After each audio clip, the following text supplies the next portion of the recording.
بسم اللہ الرحمن الرحیم. السلام علیکم. وطن عزیز کی سیاست میں ہر گزرتے دن کوئی نہ کوئی نیا موڑ ہے. اب جو آنے والا کل ہے وہ کیا اپنے ساتھ خبریت کا ایک نیا طوفان لا رہا ہے, یہ دیکھنا ہوگا. کل کیا ہے؟ کل 22 مارچ, کل پارلیمنٹ کا ایک مشترکہ اجلاس ہے, خصوصی اجلاس ہے.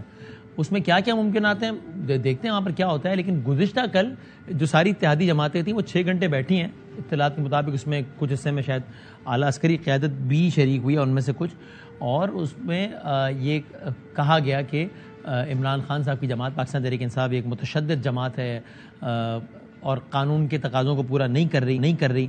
کہیں کہیں خبریں یہ بھی ہیں کہ کیا کل کے اجلاس میں کوئی اس طرح کی قرارداد پیش کی جائے گی کہ پاکستان تحریک انصاف کو بین کیا جائے کیا. اس پہ بات کرتے ہیں, پھر آگے جا کے ذرا اکانومی اس پہ بات کریں گے کہ IMF کب مانے گا, کیا ہوگا, یہ سارا کا سارا معاملہ کیا ہے.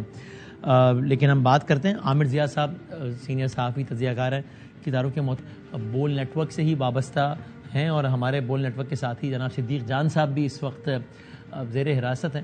اور یہ ایک بار پھر جو ہے ظاہر اس موجودہ حکومت کی جتنی بھی باتیں ہیں, آزادی اظہار رائے, وہ اس پر ایک تماچہ ہے صدیق جان کی گرفتاری اور اس طرح کے دیگر اقدامات. کسی کی رائے سے اختلاف بالکل کیا جاتا ہے, اس میں تو کوئی حرج نہیں ہے, لیکن اس طرح کے اقدامات یہ سوالیہ نشان ہے.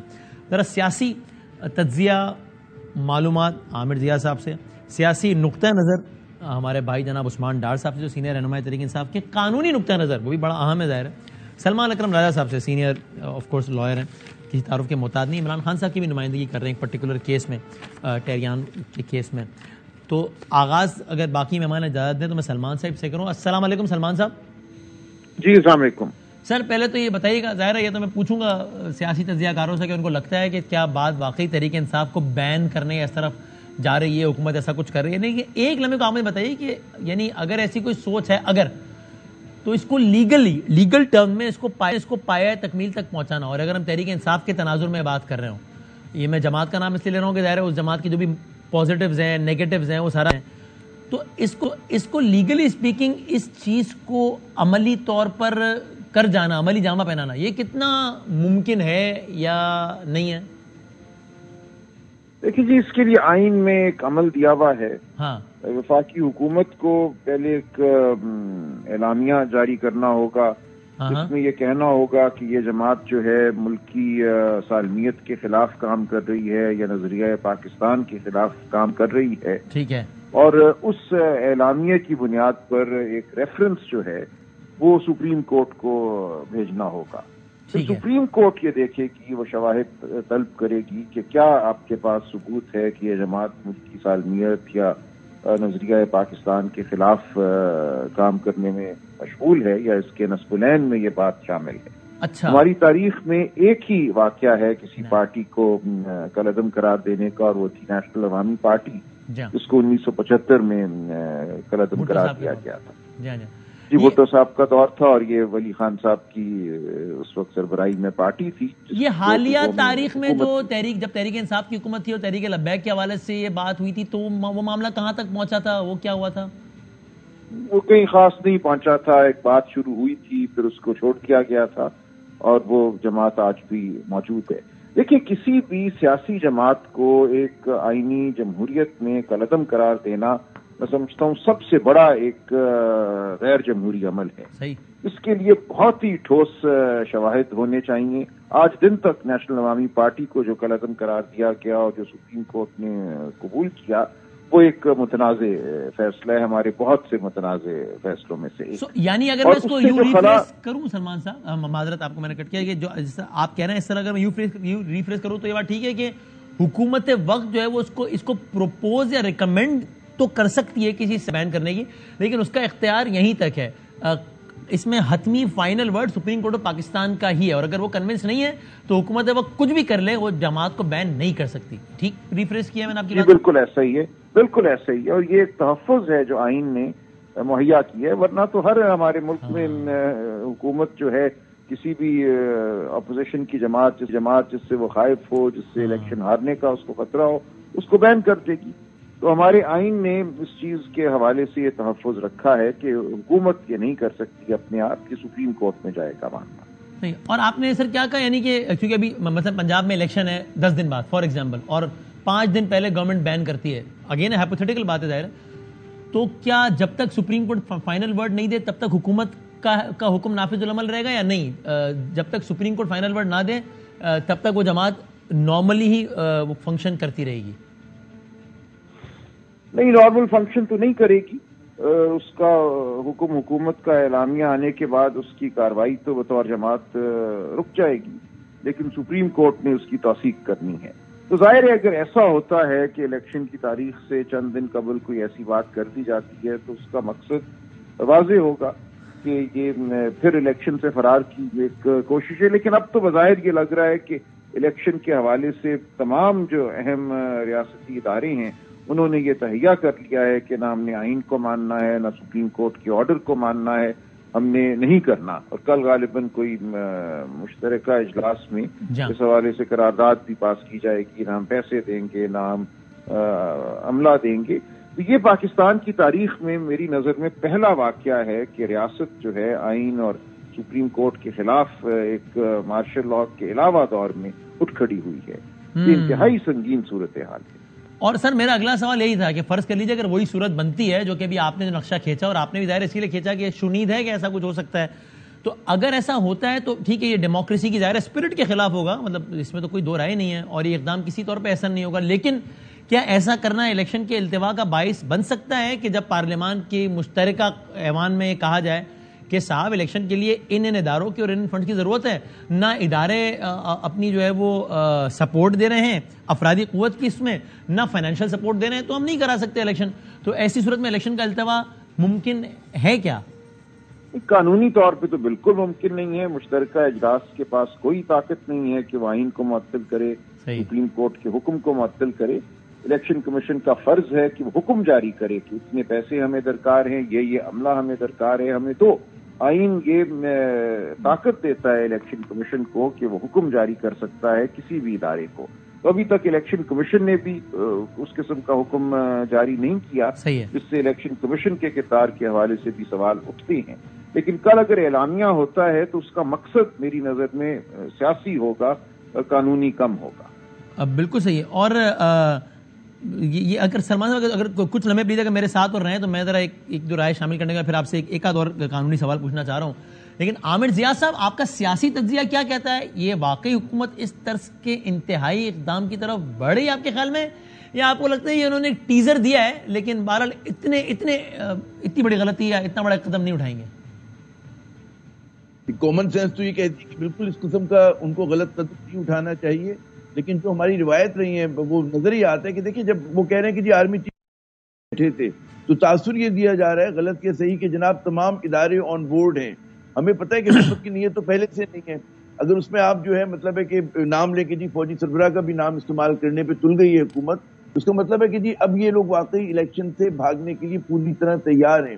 لیکن اس کا نتیجہ جو ہے وہ بہت خوفناک ہوگا. اس ملک میں پہلے سیاسی ماجرائی کی شدت سے جاری و ساری ہو, جتنی تقسیم ہو گئی ہے ہمارے سماج میں, اور ہر ہمارا جو ادارہ ہے پارلیمنٹ سے لے کر الیکشن کمیشن تک, اور حتیٰ کہ اس حکومت نے عدلیہ تک کو جو ہے اعلی عدلیہ کو متنازع بنانے کی کوشش کی ہے, تو آپ اندازہ کر سکتے ہیں کہ چیزیں کس نہج پہ یعنی عامر صاحب آپ یہ کہہ رہے ہیں کہ آپ کو حیرت نہیں ہوگی اگر کل کا پارلیمنٹ کا قرار مشترکہ اجلاس جو ہے وہ اس بات کو ریکمینڈ کرتا ہے کہ یہ جو جماعت ہے پاکستان کی تحریک انصاف جس کا نام ہے, یہ ایک متشدد جھتہ بن چکا ہے اور اس پر پابندی ملک کے مفاد میں, تو آپ کو حیرت نہیں ہوگی؟ آپ کو لگتا ہے گورنمنٹ یہ کر جائے گی؟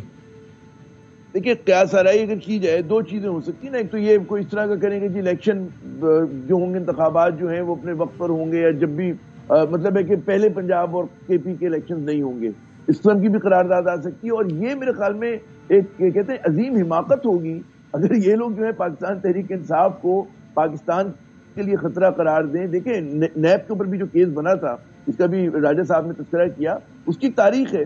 اس زمانے میں سوویت یونین سے رشتے ناطے ہوا کرتے تھے, افغانستان میں انسرجنٹس جا کے بیٹھے ہوئے تھے, اور ظاہر ہے کہ ہو سکتا ہے ہم یہ نہیں کہہ رہے کہ جسٹیفائڈ تھا وہ بین, لیکن اس زمانے میں جو کچھ ہوا تھا اس کی شواہد تک مسلح جدوجہد ہو رہی تھی, دہشت گردی ہو رہی تھی, بہت کچھ ہو رہا تھا اس ملک میں. لیکن موومنٹ جو تھی, جو کانفرنس جو علیحدگی پسند قوتیں تھیں, وہ بڑا کھل کے کھیل رہی تھی.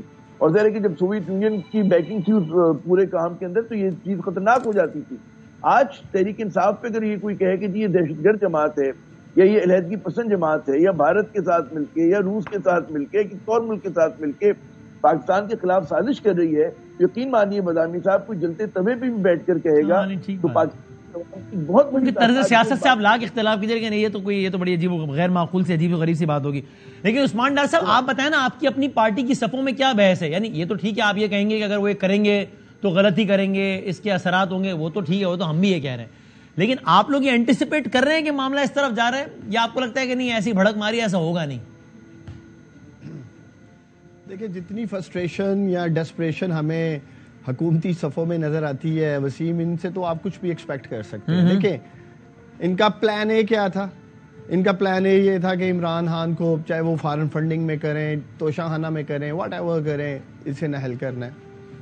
ابھی خیر وہ کیسز شروع ہوں گے، فیصلے ہوں گے، دیکھا جائے گا کیا نتائج نکلتے ہیں. پھر پلان بی ہے، گرفتار کر لیں، منظر نامے سے ہٹا دیں، نظر بند کر دیں، جیسے قتل تک کی سازش بھی ہو چکی ہے اور ایون قتل کرنے کی کوشش ہو چکی ہے، ایک حملہ ہو چکا ہے عمران خان پہ وزیر آباد میں.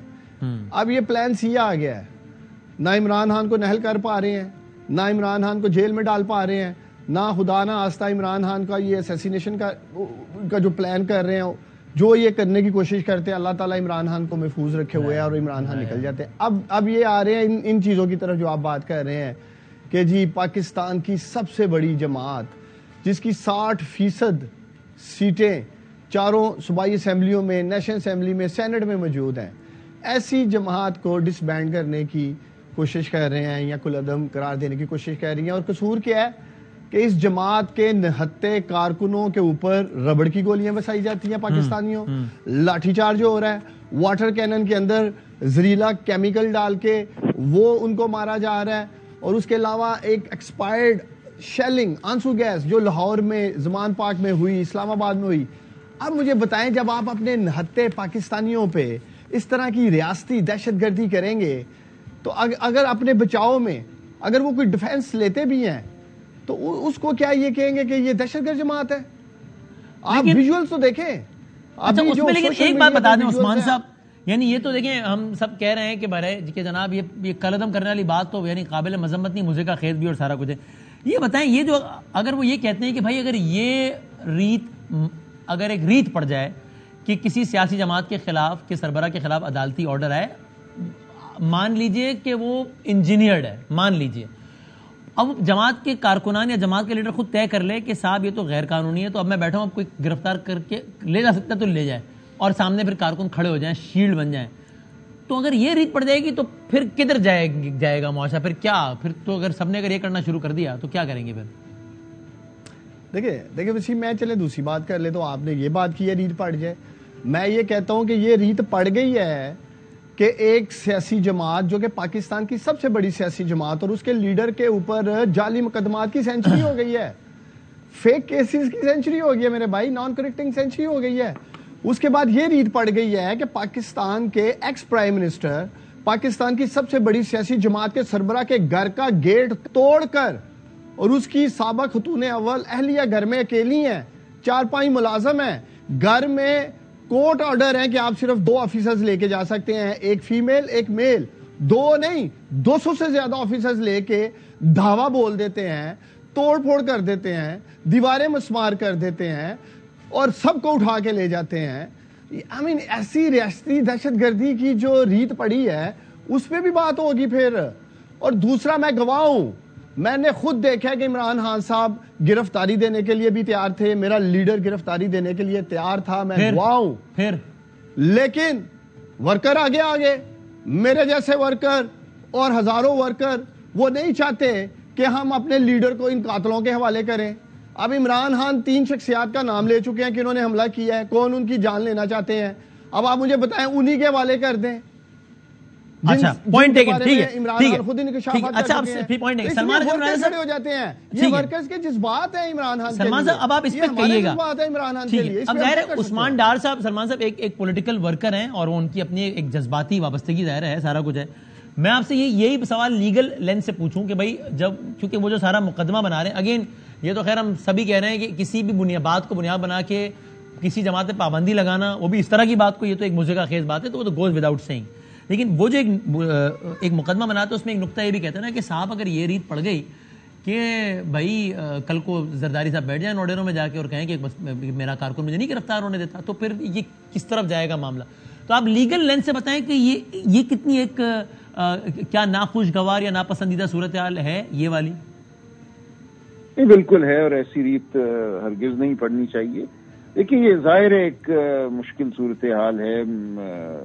تحریک انصاف کے سامنے شہباز گل کی بات تھی, اعظم سواتی کی بات تھی, وزیر آباد جو حملہ ہے وہ سامنے تھا, اور یہ ایک یقیناً ایک خیال تھا یا خوف تھا کہ کچھ بھی ہو سکتا ہے اگر خان صاحب گرفتار ہوتے ہیں. اس تناظر میں ہوا جو ہوا, لیکن بات اگر ہم عمومی کریں اور اصول کی کریں تو وارنٹ اچھا ہو برا ہو, عدالت نے ٹھیک کیا غلط کیا, لیکن جب ایک وارنٹ جاری ہو اور اس کو امپلیمنٹ کرنے پولیس آئے تو ظاہر ہے اس سے ایک مقابلہ تو نہیں کیا جا سکتا, اور یہ ایسی کوئی روایت یا ریت نہیں پڑنی چاہیے. ٹھیک ہے, یہاں حالات جو تھے وہ اپنی جگہ تھے, لیکن اصول کی بات اپنی جگہ ہے. ٹھیک ہے. اور سر کوئکلی سلمان صاحب آپ سے ایک دو سوال اور پوچھ لوں. یہ جو کہا جاتا ہے کہ صاحب پنجاب میں الیکشن کا ایک نقصان ہی ہوگا کہ پھر ایک ایسے سائیکل میں پھنس جائیں گے for the years for the decades to come, جس سے نکل ہی نہیں پائیں گے, وہ یہ کہ جب پھر نیشنل کا الیکشن ہو رہا ہوگا تو آدھے سے زیادہ پاکستان میں ایک نگراں سیٹ اپ نہیں بلکہ ایک پولیٹیکل سیٹ اپ انسٹالڈ ہوگا. یہ دلیل مجھے ایسا لگتا ہے, آپ کریکٹ میں فہم رہا ہوں, کہ بھئی یہ دلیل آپ الیکشن کے التوا کے لیے تو استعمال نہیں کر سکتے کہ جناب پنجاب کا الیکشن ہونا تو آئین کے مطابق 90 دن کے بعد ہونا چاہیے, تحلیل کے بعد, لیکن اس لیے نہیں کریں گے کہ ملک ایسے سائیکل میں پھنس جائے گا کہ پھر تو عجیب سی صورتحال ہو جائے گی. تو یہ تو ٹھیک ہے, لیکن یہ دلیل جو ہے بذات خود الیکشن کے التوا کے لیے نہیں, ویسے ہی پاکستان کے معروضی حالات کو ذہن رکھتے ہوئے یہ دلیل کتنی تگڑی ہے, یا آپ کے خیال میں یہ ایک لغو آرگومنٹ ہے کہ اس میں اس کی یہ کیا بات ہوئی؟ جی لغو آرگومنٹ ہی ہے. دیکھیے معروضی حالات کی تو بات نہیں ہے, یہ آئین کی بات ہے. آئین نے اگر یہ کہنا ہوتا کہ تمام الیکشن ہمیشہ ایک ہی دن ہوں گے خواہ اسمبلی کی تحلیل کبھی ہوئی ہو, تو پھر 90 دن کی جو حد ہے وہ نہ رکھی جاتی آئین میں. یہ عام ہے بھارت میں, مختلف صوبوں یا اسٹیٹس کے الیکشن ہوتے رہتے ہیں, ہر سال 2-4 اسٹیٹس کے وہاں الیکشن ہوتے ہیں, سینٹر کا الیکشن بعد میں ہوتا ہے. اور ہمارے اپنے آئین میں 17ویں ترمیم سے پہلے کیئر ٹیکر نظام کا کوئی تصور نہیں تھا, اور یہ تصور موجود تھا کہ الیکشن کمیشن آئین کے آرٹیکل 218 کے تحت الیکشن کرائے گا جو فری فیئر ہوں گے, آنےسٹ ہوں گے. اس لیے یہ آئین نے کبھی یہ شرط نہیں رکھی کہ اگر کیئر ٹیکر حکومت نہیں ہوگی تو الیکشن کمیشن شفاف الیکشن نہیں کرا سکتا. لہٰذا یہ دلیل دینا کہ چونکہ الیکشن کے لیے کیئر ٹیکر حکومت چاہیے اس لیے تمام الیکشن ایک دن ہونے چاہیے, آئین کے واضح متن کے خلاف ہے, سپریم کورٹ کے حکم کے خلاف. میں ذرا اس کو کنکلوڈ کرتا ہوں اس بحث کو. عامر ضیاء صاحب, آپ کا سیاسی تجزیہ کیا کہہ رہا ہے؟ یہ الیکشن ہونے جا رہا ہے 30 تاریخ کو, ٹھیک ہے, گورنمنٹ کی خواہش تو آپ نے بتائی کہ آپ کو بھی لگتا ہے کہ سب کی یہ خواہش ہے کہ الیکشن کی طریقے سے آگے چلا جائے. تجزیہ آپ کا کیا کہتا ہے کہ ایسا کر پائیں گے یا نہیں؟ 30 اپریل پنجاب میں الیکشن کا دن ہے آپ کے خیال میں ضیاء صاحب؟ خیال میں جو اس ملک میں اگر زما و مکہ آپ کے خلاف ہو جائے نا, جو کہ اس وقت تحریک انصاف کے خلاف ہیں, تو پھر میں کچھ بھی ہو سکتا ہے. پھر یہ آئین قانون جو ہے وہ آپ اٹھا کے مطلب ہے کونے میں رکھ دیتے ہیں. میں یہ نہیں کہہ رہا کہ صحیح کرتے ہیں یہ, لیکن ہوتا ہی ہے. ہمارے جو معروضی حالات ہیں اور یہاں پہ جو پاور زیڈ بھی ہیں, کہ آپ دیکھیں نا کہ پوری پولیٹیکل اسٹیبلشمنٹ جو ہے, تمام سیاسی جماعتیں جو روایتی ہیں ایک ساتھ بیٹھی ہوئی ہیں. میڈیا کے ایک مخصوص حصہ جو ہے جس کو میں میڈیا اسٹیبلشمنٹ کہتا ہوں وہ اس کی پشت پناہی پر ہے. ہماری جو دوسری سیاسی اور ملٹری اس کے کچھ ارادے جو ہیں بھی واضح نہیں ہیں, اس کے اندر آپ کو ایک وہ نظر آتا ہے. تو پھر زما و مکہ خلاف ہے, کچھ بھی ہو سکتا ہے. اور یہاں پہ میں یہ سوچتا ہوں عامر صاحب کہ جب آخری آرڈر اس حوالے سے سپریم کورٹ کے ہی پاس ہے آخری اختیار, تو پھر اس کو کیسے ڈیفائی کیا جائے گا؟ پھر تو عدالت, اب مجھے نہیں پتا قانون نکتہ سلمان اگر ایسا بتائیں گے, پھر تو مثال کے طور پہ عدالت کہہ سکتی ہے کہ بھائی فلاں صاحب آپ توہین عدالت میں اندر ہیں, کیونکہ ہم آپ سے کہہ رہے ہیں الیکشن کروائیں آپ نہیں کر رہے ہیں, ہم آپ سے کہہ رہے ہیں فنڈز ہیں آپ نہیں دے رہے, ہم آپ سے کہہ رہے ہیں افرادی قوت ہے آپ نہیں دے رہے. پھر کیسے اس کو ملتوی کر پائیں گے پریکٹیکلی؟ عدالت کو اپنے احکامات بنوانے کے لیے ایگزیکٹو کی ضرورت پڑتی ہے نا.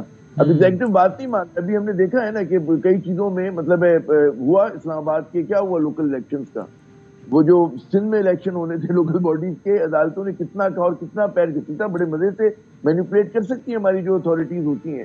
تو بار بار یہ چیز ہوئی ہے ہمارے ساتھ. پہلی بار بالآخر کرانا پڑ گیا بلدیاتی, لیکن ہاں ٹائم گزر گیا, اس اسنا میں بہت سارا ٹائم ضرور گزر گیا نا انہوں نے, تو اس کے اندر کوئی کاروائی نہیں ہوئی. تو مجھے نہیں لگتا کہ اگر لگ یہ رہا ہے کہ کسی بھی قیمت پہ, یہ کہتے ہیں نا کہ ایک بچہ ہے جو فرش پہ لوٹ رہا ہے, اسکول جانے کے لیے تیار نہیں ہے, باپ اس کے ہاتھ سے پکڑ کے کھینچ رہا ہے, کوئی کان سے کھینچ رہا ہے, لیکن وہ کہہ رہے جی میں نے اسکول نہیں جانا, میں نے اسکول وین میں نہیں بیٹھنا. تو یہی حالت کم و بیش تو اپنی حکومت میں نہیں کراؤں گا الیکشن. صحیح. انتخابات ڈار صاحب کچھ کہہ رہے ہیں؟ انتخاب نہیں کراؤں گا ڈار صاحب. جی جی کیا کہہ رہے ہیں؟ دیکھیں وسیم، یہی دورہ معیار ہے اس حکومت کا. ایک طرف آپ نے سوال اٹھایا کہ مجسٹریٹ کے جاری کردہ اریسٹ وارنٹ میرے لیڈر عمران خان کے لے کے، اور اس اریسٹ وارنٹ کے پیچھے چھپ کے یہ امپورٹڈ حکومت کہتی رہی جی ہم عمران خان کو گرفتار کرنے آئے ہیں، ہم رول آف لا کی بات کر رہے ہیں، ہم آئین اور قانون کی بالادستی کی بات کر رہے ہیں. اور یہی حکومت پاکستانی، اور دوسری طرف سپریم کورٹ آف پاکستان کے احکامات ہے کہ 30 اپریل 90 روز کے اندر الیکشن ہونے ہیں، اس کو یہ سنجیدہ ہی نہیں لے رہے ہیں. الیکشن والی بات آپ سے اتفاق کرتا ہوں، صحیح بات یہ ہونا ہے، وہ تو اس کا کوئی جواب نہیں. ایک طرف سپریم کورٹ کے احکامات کی دھجیاں اڑا رہے ہیں، اور دوسری طرف مجسٹریٹ کے آرڈر لے کے دھاوا بول دیا ہے انہوں نے، کیا کہتے ہیں، ضمان پاک پہ. تو پھر سپریم کورٹ کے احکامات کی روشنی میں الیکشن بھی کروائے نا. اب تیاری کیا ہے؟ یہ نہیں کہ پھر ڈار صاحب آپ بھی اپنا سیاسی تجزیہ دیں، ہو رہا ہے الیکشن یا نہیں ہو رہا؟ آپ کو کیا لگتا ہے ڈار صاحب؟ دیکھیں اس کے علاوہ چوائس ہی کوئی نہیں ہے. اگر یہ جنرل الیکشن کی طرف جاتے ہیں کہ جی ہم نے پورے ملک میں الیکشن کروانا ہے، تو پھر سنجیدگی کے ساتھ ہمارے ساتھ بیٹھیں، پاکستان تحریک انصاف کے ساتھ بیٹھیں، عمران خان کے ساتھ بیٹھیں، ڈائیلاگ کریں، پھر ہم ملک کے لیے، پاکستان کے لیے آگے بڑھنے کے لیے تیار ہیں. عمران خان صاحب نے تو واضح پیغام دیا کہ میں پاکستان کے لیے سب کچھ بھول کے آگے بڑھنے کے لیے تیار ہوں. اس سے بہتر پیغام میرا لیڈر کیا دے سکتا ہے ان چوروں ڈاکوؤں کو؟ مجھے بتائے نا. کنکلوڈ آخری سوال سلمان صاحب، یہ جو عثمان صاحب نے بات کی، یہ میرا اگلا سوال بھی تھا. اگر اگین ایک مفروضہ ایسی کوئی صورتحال ہو جائے کہ جہاں حکومت وقت کہے کہ ٹھیک ہے ہم بھی پھر اپنا ایوان تحلیل کرتے ہیں تاکہ پورے پاکستان میں الیکشن ایک ساتھ ہو، لیکن اس کے لیے ہمیں باوجود یہ کرنا پڑے گا کہ یہ الیکشن 30 اپریل کے بجائے مثال کے طور پہ یہ 30 مئی 30 جون کو ہو جائے فار ایگزامپل، اس میں فریقین اتفاق بھی کر لیں، اگر عمران خان صاحب وغیرہ اتفاق بھی کر لیں، تو پھر یہ ممکن ہو پائے گا یا اس لیے نہیں ممکن ہو پائے گا کہ بھائی عدالت کہے گی کہ صاحب پہلے ہی آئین کی جو مدت ہے 90 دن وہ تھوڑی سی ایگزاسٹ ہو چکی ہے، اب اس سے آگے نہیں بڑھ سکتا، آپ نیشنل کرا لیجیے گا بعد میں، پنجاب کا تو 30 کو ہی ہونا ہے، یا نہیں فریقین کا اتفاق ہو جائے تو پھر اس آئینی مدت کو تھوڑا سا اور آگے بھی بڑھایا جا سکتا ہے؟ دیکھیے فریقین کا اتفاق تو کافی نہیں ہوگا، معاملے کو پھر واپس سپریم کورٹ میں لے جانا پڑے گا اور سپریم کورٹ کے سامنے یہ بتانا پڑے گا کہ کیوں مزید التوا جو ہے وہ ضروری ہے. اگر سپریم کورٹ اتفاق کرتی ہے کہ مزید التوا ضروری ہے تو پھر ڈیٹ کو آگے لے جایا جا سکتا ہے اور اس صورت میں ممکن ہے کہ تمام الیکشن ایک دن ہو پائیں. ٹھیک ہو گیا، thank you very much sir, بہت شکریہ عامر ضیاء صاحب، عثمان ڈار صاحب، آپ سلمان کنورایا صاحب. کل کیا ہوگا، الیکشن ہوگا یا نہیں ہوگا، ان سوالات کا جواب دے رہے تھے. لیکن آئی ایم ایف، مطلب آئی ایم ایف نہیں مان رہا، آئی ایم ایف کی ڈیل سائن ہی نہیں ہو پا رہی. آئی ایم ایف نے اور کیا کیا منوانا ہے. اب کل پرسوں یہ اعلان ہوا گورنمنٹ کی طرف سے کہ ہم سبسڈائزڈ پیٹرول دیں گے to a certain segment of society. اس کی اپنی شرائط ہیں کہ وہ ایک وقت میں 3 لیٹر سے زیادہ پیٹرول نہیں ملے گا، جو لوگ افورڈ نہیں کر سکتے، موٹر سائیکل والے، 800 cc کار والے. مہینے میں 20-21 لیٹر سے زیادہ نہیں ملے گا، لیکن ان کو 100 روپے کی سبسڈی ملے گی 1 لیٹر پر. 21 لیٹر سے زیادہ لیا تو سبسڈی نہیں ملے گی، 21 لیٹر تک ملے گی. اب آئی ایم ایف نے اس میں بھی کہا کہ جی ہم سے نہیں اس بارے میں کوئی بات ہوئی ہے، اور ظاہر ہے اس کی وجہ سے گورنمنٹ یہ شارٹ فال کس طرح پورا کرے گی کہ جو ایلیٹ طبقہ ہے اس کے لیے پیٹرول اور مہنگا کرے گی. لیکن آئی ایم ایف سے بات طے نہیں ہو پا رہی، کب طے ہوگی نہیں ہوگی، اس کے کیا اثرات ہوں گے، اس سب پہ بات کرتے ہیں ذرا اکانومک ایکسپرٹ سے آسان الفاظ میں بریک کے بعد.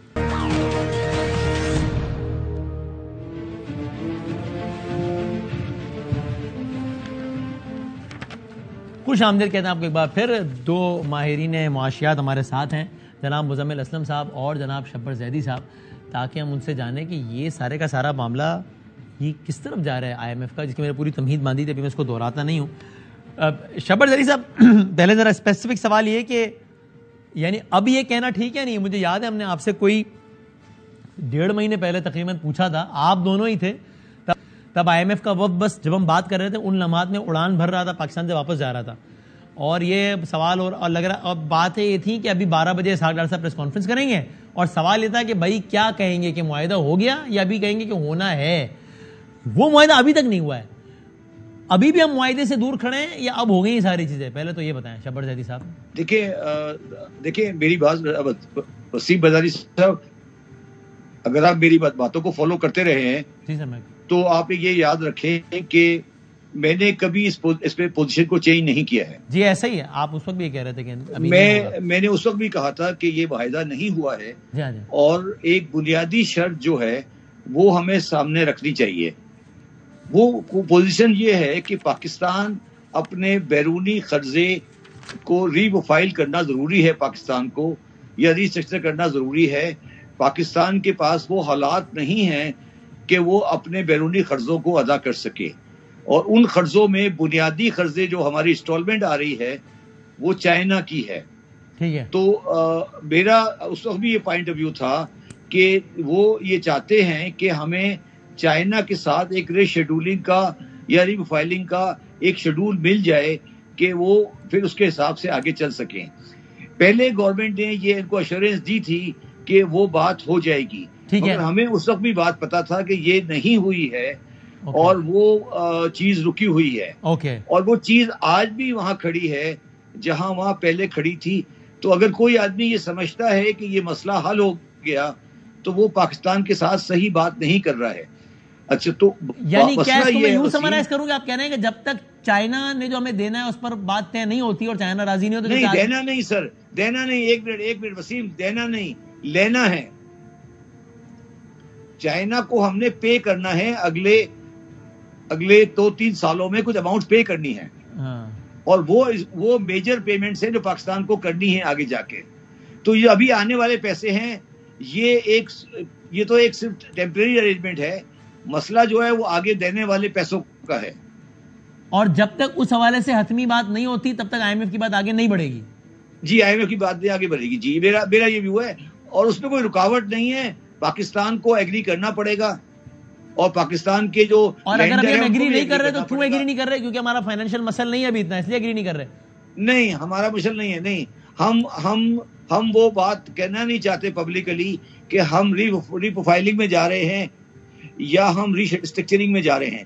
ہم پبلک کو یہ بتانا چاہتے ہیں کہ کوئی مسئلہ نہیں ہے اور ہم ایز یوزول چل رہے ہیں. چیزیں ایز یوزول نہیں. چائنا وڈ ایگری اگر ہم ری پروفائلنگ, ری اسٹرکچرنگ کی یا ڈیلیڈ اسٹرکچر کی بات کریں گے تو China would agree, you think, یا نہیں؟ ہاں جی, چائنا ایگری کرے گا, مگر چائنا کے ساتھ بیٹھنا پڑے گا اور ہائی لیول کی نیگوشیشن کرنی پڑے گی. اور چائنا کو بھی ری پروفائلنگ دے گا, وہ اس وقت دے گا جب چائنا کا لائن اپ ہوگا انٹرنیشنل کے ساتھ. اور یہ بات 24 اور 25 تاریخ کو جو فائنینس منسٹر کی سمٹ ہوئی ہے انڈیا میں G20 کی, اس میں بائی اینڈ لارج ایگری ہو گئی ہے کہ کوئی بھی کنٹری اب ری فائلنگ نہیں کر سکتا without the consent of the whole international community. So Shabbar صاحب, based on all this, before I move on to Muzammil, آپ کی رائے میں ابھی بھی ہم آئی ایم ایف کے معاہدے سے دنوں نہیں بلکہ ہفتوں کی دوری پر کھڑے ہیں؟ ہاں, نہیں, دیکھیے, میں نے آپ کو, دیکھیے میری بات کو سمجھے. آئی ایم ایف کا معاہدہ اگر ہو بھی جاتا ہے تو اس سے پاکستان کے فائنینشیل پرابلم ختم نہیں ہوں گے. پاکستان کے پرابلم اس وقت ختم ہوں گے جب پاکستان کو ری فائلنگ مل جائے گی. صحیح. تو وہ آپس میں ریلیٹڈ ہے. آئی ایم ایف والے صحیح بات کر رہے ہیں کہ آپ ہم سے پیسے لے لیتے ہیں اور اس کے بعد آپ کی فائلنگ نہیں ہوتی تو مسئلہ تو حل نہیں ہوتا نا.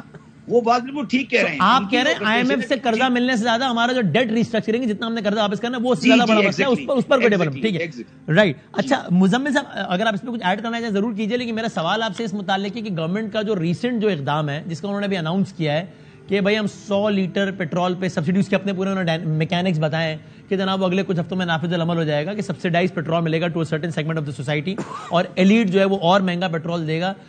یعنی آپ کو لگتا ہے کہ یہ کوئی, اب ظاہر ہے گورنمنٹ نے اس کو ڈومیسٹک پولیٹیکل کنزمپشن کے لیے اقدام کیا ہے, ظاہر ہے ابھی آگے الیکشن کا بھی کھڑا ہے سر پہ وہ, لیکن کیا یہ کوئی ایسی چیز ہے جس سے ہمارا آئی ایم ایف کا پروگرام مزید التباہ کا شکار ہو جائے, یا اگر نیٹ سیم ہی آ رہا ہے پیٹرول پروسیڈ سے تو پھر وہ یہ آئی ایم ایف کو اس سے فرق نہیں پڑتا؟ کیا آپ ایک طبقے کا 50 روپے مہنگا کر دیتے ہیں اور دوسرے کا 50 سستا کر دیتے ہیں تو ٹھیک ہے آئی ایم ایف کی بلا سے مسئلہ نہیں ہے کوئی؟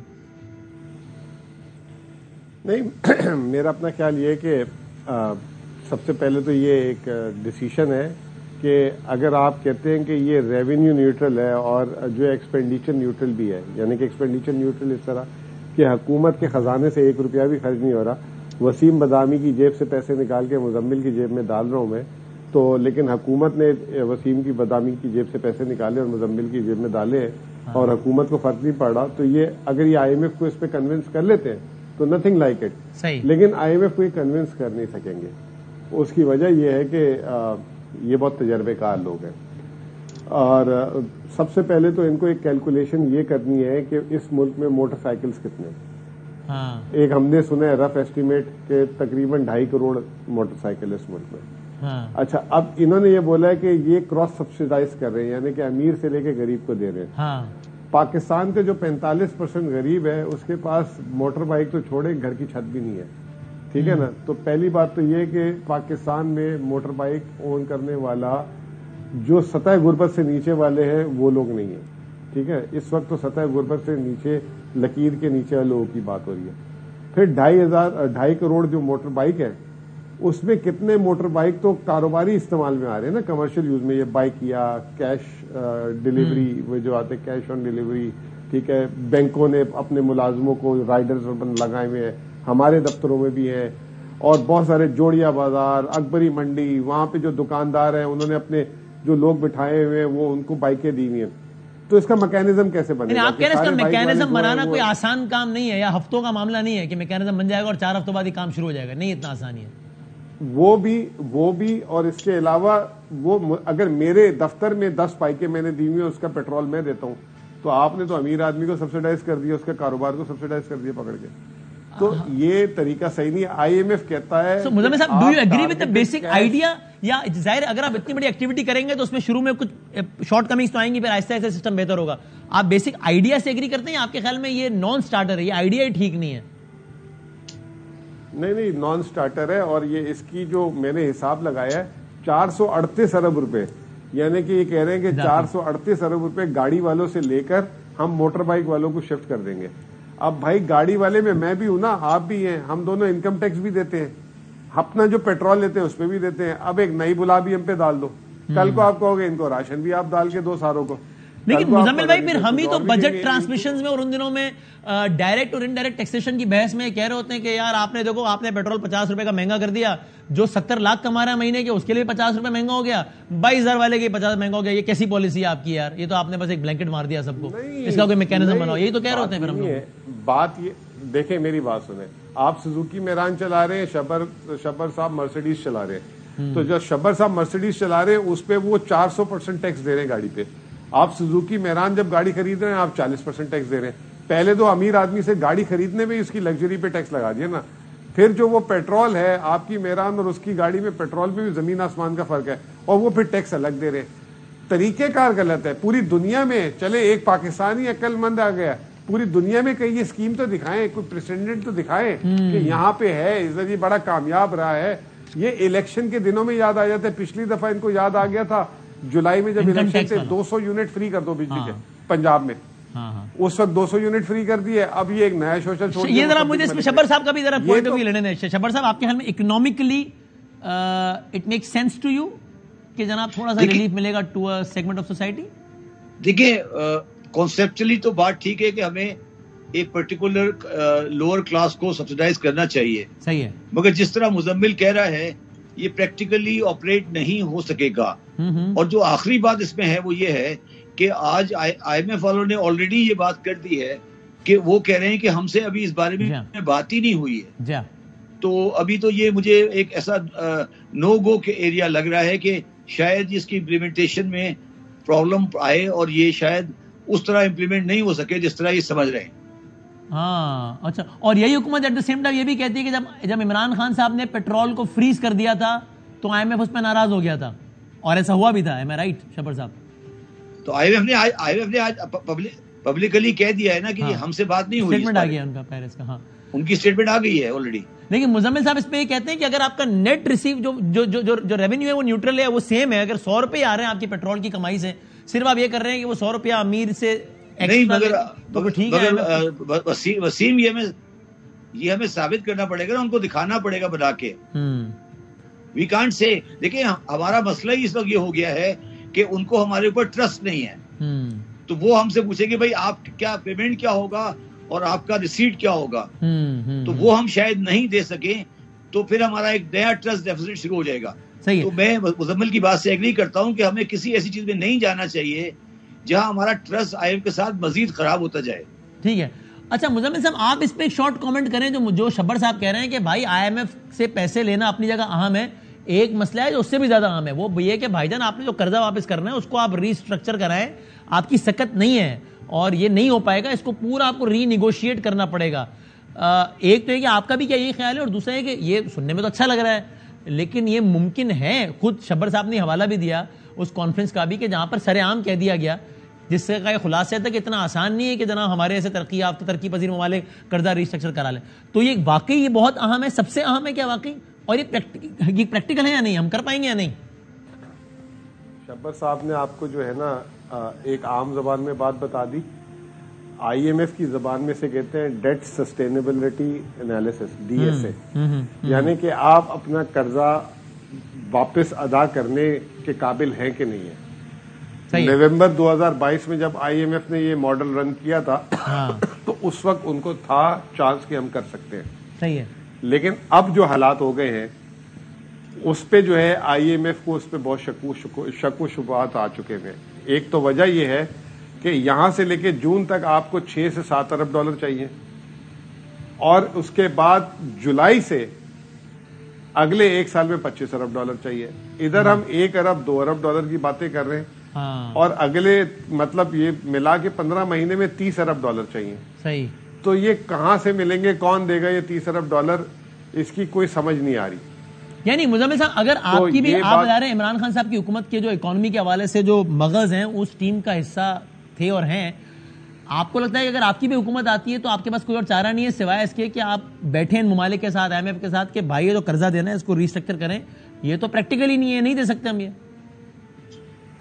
دیکھیں جو اب موجودہ حالات کرتی ہے نا حکومت نے, جتنا بلیڈ کر دیا ہے سسٹم کو, تو اس میں تو جسے کہتے ہیں کہ ایک شوکت ترین صاحب نے وائٹ پیپر جب دیا تھا اس پہ یہ بات بول دی تھی کہ پاکستان کو اب ڈیٹ ریسٹرکچرنگ کی طرف جانا پڑے گا, اور اب تو سارے ایکسپرٹس بات کر رہے ہیں ڈیٹ ریسٹرکچرنگ یا ری پروفائلنگ. اور دوسری بات یہ کہ ابھی جو شبر صاحب بات کر رہے تھے شروع میں, چائنا, ابھی آئی ایم ایف نے جو ہے چائنا کو ڈیل دے دی ہے, ان کا جو ہے سٹاف لیول بھی ہو گیا, ایس ایل اے بھی ہو گیا, 3 ارب ڈالر کچھ کا. اس میں جو ایک جسے کہتے ہیں کہ وہ پتھر پھنسا ہوا تھا, وہ پتھر پھنسا ہوا تھا کہ چائنا اپنے ڈیٹ کو جو ہے نا 2 سال آگے لے کے جائے. چائنا نے وہ کر دیا, تب جا کے سری لنکا کا یہ ہوا. تو مجھے ایسا لگتا ہے کہ چائنا سے ہی سگنل آئے گا اس طرح کا سب سے پہلے, تب جا کے چیزیں موو ہوں گی. اوکے صحیح ہے. شبر بھائی ذرا اس کو کنکلوڈ کرتے ہیں. شبر زیدی صاحب, آپ ایک بات اور بھی تواتر سے کہہ رہے ہیں جس پر بھی آپ نے اپنی پوزیشن چینج نہیں کی ہے کہ بھائی آپ مجھ سے آپ کہہ رہے تھے 1.5 مہینے پہلے بھی کہ وسیم میں بھی یہی ہوں, آپ بھی یہ دیکھیے گا یہ تحریک انصاف نون لیگ آپس میں بے شک جو بھی لڑتے رہے کرتے رہے, آئی ایم ایف کو چاہیے اکراس دا بورڈ کچھ کمٹمنٹس, اور اس معاملے میں پی ٹی آئی اور نون اور ساری جماعتیں آئیں گی ایک پیج پر, یہ ہو کر رہے گا.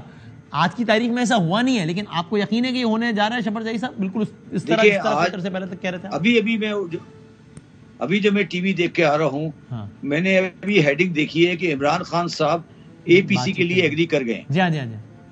اگر وہ صحیح ہے تو میری بات صحیح ثابت ہو رہی ہے, اور اس کے آگے بھی آپ بہت کچھ دیکھیں گے, اور ہم ایک نیشنل کنسنسس کی طرف جا رہے ہیں, اور انشاءاللہ تعالی پاکستان کے لیے ایک بہتری کا رستہ آ رہا ہے. اور بہت جلدی آپ نیشنل الیکشن دیکھیں گے, پاکستان میں نیشنل الیکشن ہوگا, نیشنل اسمبلی کا بھی, اپوزیشن اسمبلی کا بھی, اور ایک بڑی افیکٹو نیشنل گورنمنٹ آنے والی ہے. National government sorry interim government آنے والی ہے.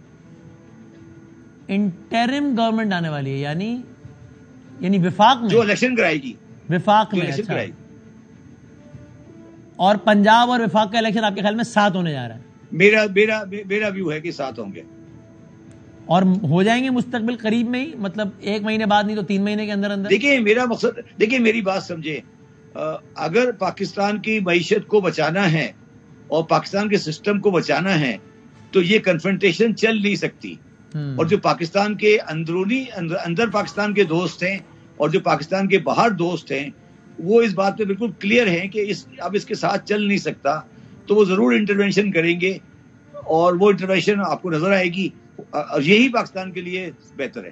فائنل ورڈ مزمل صاحب, یہ جو شبر صاحب کہہ رہے ہیں کہ اگر یہ خبر صحیح ہے, ظاہر خبر تو صحیح ہے, خود فواد چودھری صاحب نے کہا ہے کہ سول سوسائٹی کے ممبران آئے تھے اور اے پی سی کی بات کی اور ہم نے اسے ایگری کیا ہے, تو آپ کو بھی لگتا ہے کہ معاملہ اس طرف جا رہا ہے کہ جہاں پر ممکن ہے کچھ اکانومی کے حوالے سے نکات پر تمام جماعتوں کا اتفاق ہو جائے, جیسے مین اسٹیک ہولڈر آپ اور نون ہیں اس حوالے سے, تو ان کا اتفاق ہو جائے تاکہ بات آگے بڑھے؟ دیکھیں لاجیکلی یہ آئی ایم ایف کا پروگرام جون میں ختم ہو رہا ہے, اور یہ نامکمل, یہ جو ابھی ہمارا پروگرام ہے یہ نامکمل ہی ہوگا کیونکہ 3 ریویو باقی ہیں. پاکستان کو ہر حال میں 1 جولائی سے آئی ایم ایف کا پروگرام چاہیے, ورنہ پاکستان میں ملک نہیں چل سکے گا. 1 جولائی میں اگر IMF کا پروگرام چاہیے تو مئی کے آخر تک الیکشن ہو جانے چاہیے نیشنل اسمبلی کے بھی، اگر مئی کے نہیں تو جون تک ہو جانے چاہیے، جون کے مڈ تک، کیونکہ IMF نیا پروگرام اس حکومت کو نہیں دے گا. ان کو نوا ریویو نہیں ملا تو آپ نئے پروگرام تو بھول جائیں نا. صحیح ہے. تو اس کے لیے بہت ضروری ہے. تو لاجیکلی شبر صاحب کی بات جو ہے اور یہ جو ساری ڈیولپمنٹ ہے، اگر وہ سارے اس پس منظر کو بھی دیکھ رہے ہیں تو لاجیکلی ہو جانا چاہیے، ورنہ پھر جولائی کے بعد تو کوئی مائی کا لال نہیں بتا سکتا پاکستان کا معاشی منظرنامہ کیا ہوگا. Very interesting and alarming as well. Thank you very much sir. بہت شکریہ مزمل صاحب، شبر دردی صاحب، بہت شکریہ. ہم بریک کے بعد کنکلوڈ کرتے ہیں. اور جاتے جاتے یہ دعا کہ اللہ تعالیٰ آج پاکستان کے مختلف علاقوں میں زلزلے کے جھٹکے محسوس کیے گئے ہیں. اس حوالے سے کئی بہت پریشانی پائی جا رہی ہے کافی علاقوں میں. کسی بڑے جانی نقصان کی اطلاع نہیں اور ایسا لگ بھی نہیں رہا کہ ایسا کچھ ہوا ہوگا انشاءاللہ، لیکن کچھ عمارتوں میں اس طرز کے آثار اور ساری چیزیں ضرور ہوئی ہیں جو کہ خوف زدہ کرنے کے لیے کافی ہیں. تو یہ دعا کل سے موسٹ پروبیبلی ماہ رمضان مبارک کا بھی آغاز ہو رہا ہے. اللہ تعالیٰ سب کو خیر و عافیت اور سلامتی کے ساتھ رکھیں انشاءاللہ.